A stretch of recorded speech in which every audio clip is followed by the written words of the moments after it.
conto titúlase A Merla. Fai moito tempo, unha merla que vivía nun carballo no seu niño con 4 merliños. Un día pasou por ali un lobo e díxolle: «Merla, dame un merlo». E a merla contestoulle: non cho dou que peco».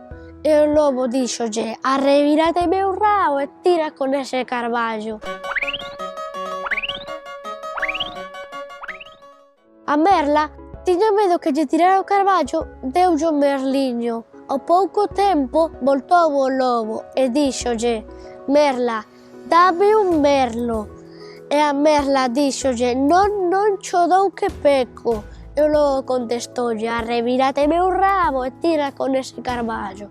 A merla, chorando, deulle un merliño. Cando máis choraba, pasou por ali unha raposa e díxolle: «Por que choras, merla?»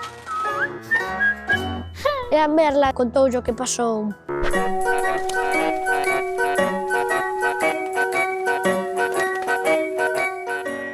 O raposa díxolle: «Non chores, burriña, que a seguinte vez que te digo o mesmo lobo, dille: os rabos dos lobos non tiran carballos, só os homes raxos con fortes machados». E así fixo a merla, e nunca máis lle deu un merliño. E o lobo marchou co rabo entre as pernas. Colorín colorado, este conto está acabado.